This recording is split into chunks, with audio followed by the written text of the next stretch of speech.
grand leader, avant sa mort, disait, je ne connaissais pas le but de la vie.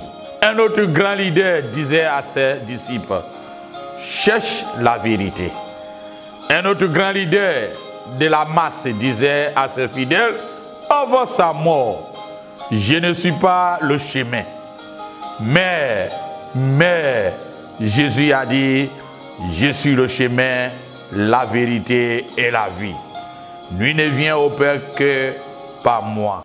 La vénération a apporté des divergences au sein de l'Église primitive jusqu'à nos jours. La vénération était un grand défi dès les premiers siècles au IVe siècle. Et la vénération est considérée comme le respect ou honneur ou révérer à ceux qui sont morts ou qui ont de la valeur ou de la grandeur ou des estimes. Il y a certaines personnes, groupes, églises qui vénèrent les aînés, ceux qui croient ont dû à des respects ou certaines grandeurs ou certaines valeurs, surtout des saints et Marie, en basant sur les 4 ou 8 enseignements bibliques qui disent ceci. Le premier, il dit, les saints, bien qu'ils soient morts, sont vivants par la foi en Jésus-Christ. Et il donne ce verset de Jean 11, verset 26, en disant, je suis la résurrection et la vie. Celui qui croit en moi vivra. Mais dans ce texte, rien ne stipule que nous, il faut les vénérer. Il dit encore que les saints qui sont morts participent à la gloire de l'Éternel. En disant dans l'Apocalypse 7, verset 15, que c'est pour cela qu'ils sont devant le trône de Dieu et le sait jour et nuit dans son sanctuaire.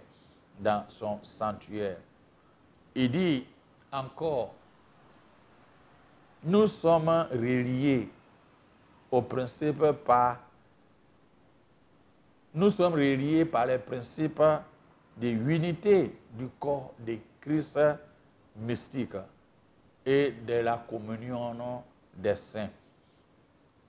En donnant le texte de Luc 23, verset 42 à 43, qui explique la promesse que Jésus a faite aux brigands repentis sur la croix. Et que Jésus a dit, ton âme sera au ciel avec moi. C'est vrai, il est uni du corps mystique et de la communion avec les saints, mais rien ne dit qu'il faut les vénérer. Ceux qui vénèrent les saints ou les morts disent aussi que les saints dans le ciel sont actifs et communiquent avec le Seigneur, en basant sur Apocalypse 7, verset 15. Et il dit, les saints intercèdent aussi à nous et ils sont actifs avec nous, mais rien ne stipule que nous devons les vénérer.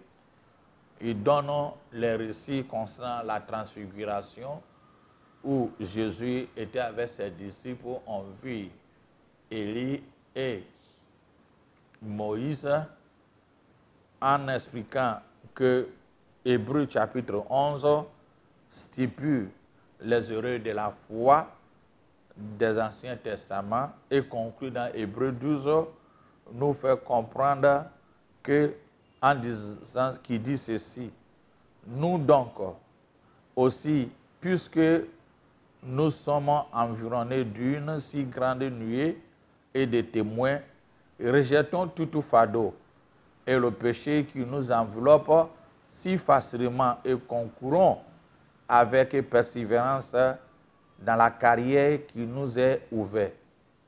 Mais concernant tous les heureux mentionnés dans Hébreux 11, rien ne stipule qu'il faut les vénérer. Il dit, Job a prié pour ses amis. Dans Job 42, verset 10 à 12, mais rien ne stipule que nous devons les vénérer. Les saints sont vénérés depuis l'Église primitive. Une vénération spéciale a été abordée et donnée aux martyrs, mais c'était étendu au IVe siècle pour être inclus. Ceux qui ont offert pour les foi jusqu'au martyr. C'est durant ces périodes-là que c'est devenu officiel, mais pas tout le monde qui a adhéré à cette réunion au IVe siècle, première église au concile, premier concile de l'église, première réunion après Jésus-Christ à 400 ans qui était faite durant ces périodes, comme j'ai toujours dit, il n'y avait pas église catholique, protestant, baptiste, pentecôtiste, évangélique, épiscopat, orthodoxe, par-ci, par-là. C'est une église universelle qui ont eu l'héritage des apôtres. Lorsque l'église a quitté à Jérusalem, les premiers chrétiens n'avaient pas ces problèmes d'adoration concernant vénérer ces gens-là. Mais lorsque l'église est arrivée à Asie mineure et allée en Italie, qui est au nord d'Algérie, Tunisie, Carthage, Constantinople, qui est Antioche, la Turquie, Istanbul actuelle, ainsi qu'Alexandrie, Égypte. Durant ces périodes-là, les Romains qui gouvernaient le monde à son temps. Alors, les Romains ont hérité aussi la culture grecque qui était là, la culture hellénistique, qu'ils vénéraient des morts.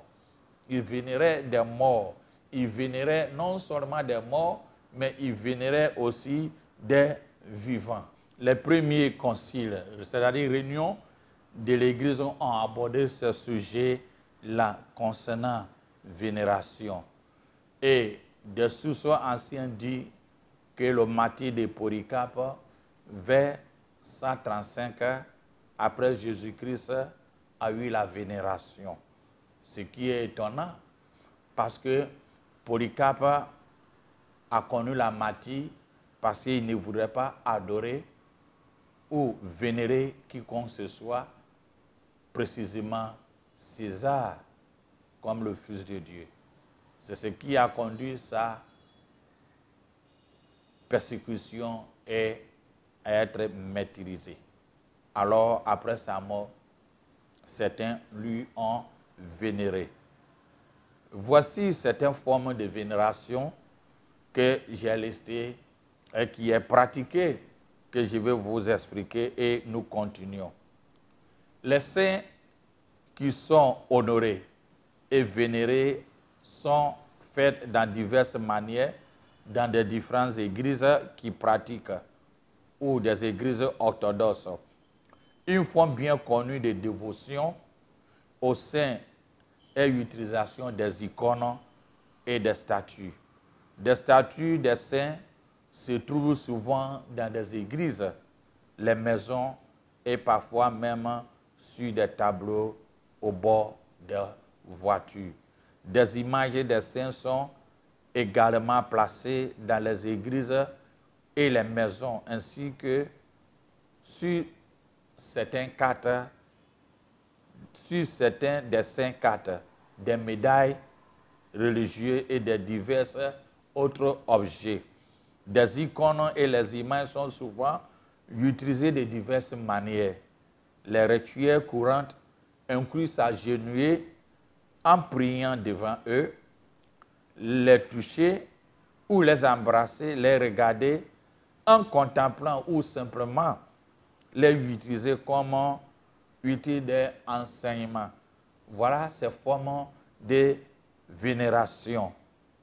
Avant les temps modernes où nous sommes, les icônes et les objets ou les images étaient une source importante de connaissances par les fidèles alphabètes et essaient toujours des compriments à écouter, des sermons et à la lecture, selon les légendes.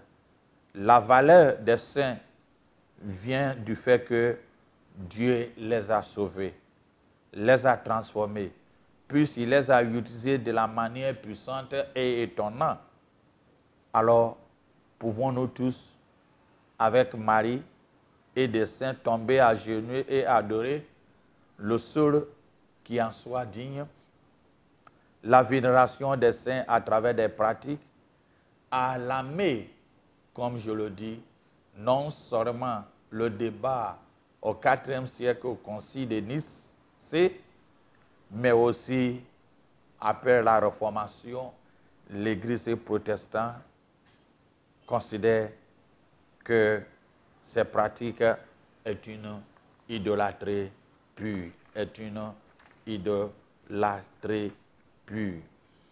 Et durant cette période où ils ont vénéré, accepté, beaucoup ont accepté à vénérer, comme je viens d'expliquer, les formes qu'il a fait est basée sur ce que le saint Cyprien a dit en 250 après Jésus-Christ, qu'il a dit ceci: prenez note de les jours de leur départ, c'est-à-dire les départs des saints, afin que nous célébrons les commémorations parmi les mémoires des martyrs. Nous célébrons ici, par nous, des ablations et des sacrifices pour les commémorations. Les constitutions apostoliques disent maintenant concernant les martyrs, nous vous disons qu'ils doivent être tenus en tout honneur avec vous. Ça, en 250, le saint Cyprien avait dit. Et ceci a continué après que l'Église se sont dislocalisées, divisées, et l'Église romaine était formée, catholique romain était formé dans les 7e conciles écuméniques qu'ils ont fait en 1680, en 1687 ans, ont déclaré que nous devons respecter Dieu notre Seigneur. Et ceux qui ont été véritables serviteurs de notre Seigneur commun, nous honorons et vénérons parce qu'ils ont le pouvoir de nous rendre amis avec notre Dieu, le roi de tous. Et à 1170, finalement, la vénération était limitée d'une manière à l'autre sur l'approbation par le pape. C'est lui qui affirme que personne ne devrait être vénéré comme saint sans l'approbation qui vient de lui. Durant le IVe siècle, au Concile de Nicée, il y avait saint Augustin qui avait aussi dit: c'est très important de distinguer clairement la vénération, les martyrs, mais ce qu'il considère pour éviter les malentendus il faut que Dieu seul peut être vénéré pour éviter les malentendus. Il faut que Dieu seul soit vénéré. Il a dit, nous considérons les martyrs avec les mêmes intimité, affection, que nous restons envers les saints des hommes de Dieu dans cette vie. Car nous savons que les cœurs sont prêts à endurer la même souffrance pour la vérité de l'Évangile.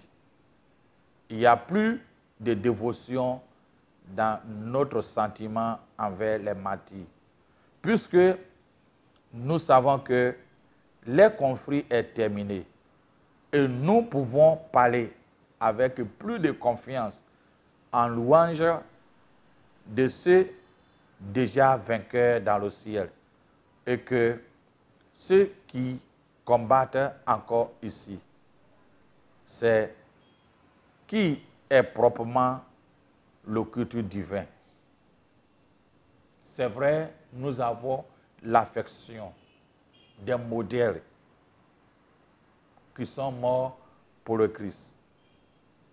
Mais nous devons vénérer que Dieu. Il a dit ceci, les Grecs appellent latria, pour lequel il n'y a point de mot en latin. En tant que doctrine qu'en pratique, nous ne le devons que à Dieu.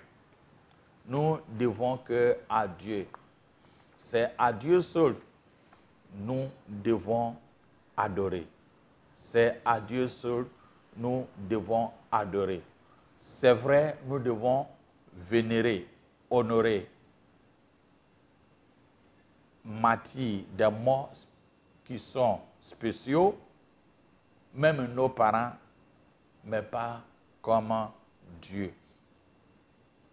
Parce qu'ils ont vu que durant les premiers siècles, jusqu'au 4e siècle, à leur temps, les rois et les déesses étaient vénérés et adorés. Comme pratiquent les Grecs et les Romains, ils avaient des icônes, des images, même des empereurs, morts ou vivants étaient vénérés et déclarant Dieu. Le refus d'adorer a généralisé la persécution. Si on doit accepter ça, pourquoi pas au commencement évitant la mort d'homme? C'est la question qu'il avait opposée. Parce que c'est la vénération et l'adoration qui a permis que l'Église était persécutée. Même Polycarpe, mais après sa mort, si nous acceptons toutes ces choses-là, à vénérer les morts, les martyrs, les saints, alors que la culture romaine et grecque vénérait les déesses, les empereurs, même les vivants, ils avaient des statues ou des images. Alors si nous acceptons ça, à quoi c'est bon? Pour les premiers qui ont refusé jusqu'au martyr, c'est la question qu'il a posée que nous devons réfléchir. C'est très important. L'Église en question a des défis aussi aujourd'hui. Dans les cultures hellénistiques, comme les Grecs et Romains, ils étaient des polythéistes. Les Romains étaient des panthéons. Ils embrassaient tout. Donc il y avait des reliques, des objets en différentes formes, ou comme des chameaux on adore, des statues ou des icônes. Alors, ce n'est pas une transformation pour inculquer à nos églises. Nous devons faire attention dans nos pays, dans les différents endroits, dans nos cultures, pour ne pas que certaines choses pratiques païennes infiltrent à nos manières d'adorer Dieu. C'est ce qui, non seulement la base des pensées grecques, les Socrates, les Platons, tout cela est imposé dans les pensées, mais il y avait les pratiques de culture grecque ou romaine, des icônes, des statues, des requis que les dévancés, qui sont restés comme des martyrs, ont refusé après 400 ans. On pense qu'il faut les vénérer. C'est vrai, nous devons les honorer, reconnaître ce qu'ils ont fait, mais nous devons être prudents. Pour éviter la confusion, comme Saint Auguste avait dit, et c'est très important et valable aussi à nos jours. Parce que Lévitique 26, verset 1 dit ceci. Vous ne ferez point d'idole. Vous ne vous élevez ni l'image taillée, ni statue. Et vous ne placez dans votre pays aucune pierre ornée de figures pour prosterner devant elle. Car je suis l'Éternel, votre Dieu. Deutéronome 27, verset 15 dit ceci. Maudit soit l'homme qui fait une image taillée et une image en fonte, abomination de l'Éternel, œuvre des mains d'un artisan, et qui la place dans un lieu secret. Dieu a dit à son peuple, Israël, qui sont les modèles pour nous en Jésus, il dit, et le peuple a répondu. Tout le peuple a répondu et dira, Amen, nous sommes d'accord, maudit soit celui qui fait une image taillée et une image en fonte et l'adore. Bien-aimés, nous devons comprendre. Souvent, on arrive à imaginer, à stipuler dans nos pensées, dans les différents mots, en disant, oui, on adore Dieu, mais on vénère les morts, les saints, les martyrs, des apôtres, les maris et aux consorts. Mais quand tu regardes les dictionnaires normaux, la vénération et adoration sont souvent utilisées comme des synonymes. Mais les définitions dans les dictionnaires ne sont pas le sujet. Peu importe comment s'appelle ou bien interprète, la Bible ne demande pas aux disciples de Jésus d'offrir adoration, la vénération ou quoi que ce soit de semblable à quelqu'un d'autre que Dieu.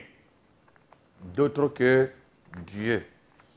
Nulle part dans le Nouveau Testament ne décrit des disciples de Jésus-Christ d'adorant et vénérer quelqu'un d'autre que Dieu. Ils n'ont même plus reçu l'adoration. Pierre refusa de recevoir l'adoration de Corneille dans Actes 10, versets 25 à 26. Paul et Barnabas étaient également catégoriques pour que les habitants de Lystre ne les vénéraient pas. Voir Actes 14, verset 15. Deux fois dans le livre d'Apocalypse 19, verset 10 et chapitre 22, verset 8, l'apôtre Jean commence à adorer un ange. Et l'ange lui dit, adorez Dieu. Marie et les saints qui sont allés au ciel devant nous diraient la même chose. Adorez Dieu. Adorez Dieu. L'Église orthodoxes, certains orthodoxes et catholiques romains ont trouvé des moyens de langage de 3 mots. Doulia, hyperdoulia et latyria en grec. Qui dit doulia, c'est honorer, donné au hyper, qui est donné au saint. Doulia est l'honneur donné au saint. Hyperdoulia est rendu à Marisol. Et latyria est pour Dieu. Je reviens à ce que Saint Augustin a dit.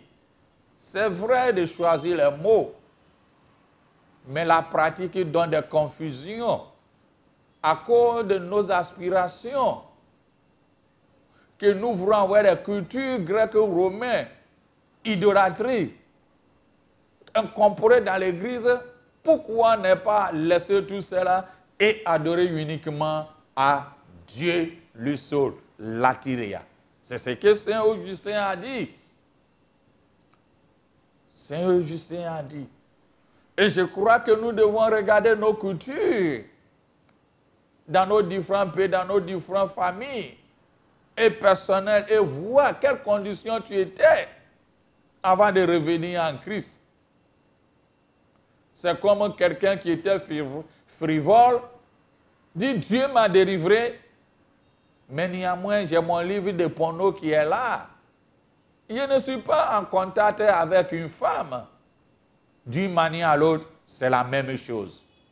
Bien-aimé, si tu veux être un adorateur véritable de Christ, suis la parole de Dieu. En revanche, la Bible attribue tout l'honneur dans le contexte d'adoration à Dieu seul. À Dieu seul. Dans 1 Chronique 29, verset 10 à 11, David bénit l'Éternel en présence de toute l'assemblée et il dit, béni sois-tu l'éternité, en éternité, Dieu notre Père d'Israël. À toi l'Éternel, la grandeur, la force et la magnificence, l'éternité et la gloire, car tout ce qui est au ciel et sur la terre t'appartient à toi, l'Éternel, le règne, car tu t'élèves souverainement au-dessus de tout. 1 Timothée 1, verset 17 dit, ô roi des siècles, immortel, invisible, seul Dieu, soit honneur et gloire au siècle des siècles. Amen. Apocalypse 4, verset 11 dit, tu es digne, notre Seigneur et notre Dieu, de recevoir la gloire et l'honneur et la puissance, car tu as créé toutes choses et c'est par toi la volonté qu'elles existent, qu'elles ont été créées. Tu es digne, toi seul. Donc l'honneur qu'on parle, qui est doulia. Pour la Bible, doulia est l'honneur adressé à Dieu, pas des saints, pas autre chose. Chapitre 5, verset 13 de la même Apocalypse. À toutes les créatures qui sont dans le ciel et sur la terre, sous la terre et sur la mer, et tout ce qui y trouve, je l'ai attendu qui dit, à celui qui est assis sur le trône et à l'agneau soit la louange, l'honneur, la gloire, la force au siècle des siècles. Même il y a un support biblique pour différer nouveau adoration, il n'aura toujours pas de support biblique à offrir de nouveaux d'adoration. De nouveau d'adoration. Seul Dieu est digne d'être adoré, honoré et loué. Néhémie 9, verset 6 a dit, vénération, quelle que soit sa définition, la valeur même vient du fait que Dieu seul être adoré. Un grand leader, avant sa mort, disait, je ne connaissais pas le but de la vie. Un autre grand leader disait à ses disciples, cherche la vérité. Un autre grand leader de la masse disait à ses fidèles, avant sa mort, je ne suis pas le chemin. Mais Jésus a dit, je suis le chemin, la vérité et la vie. Nul ne vient au Père que par moi.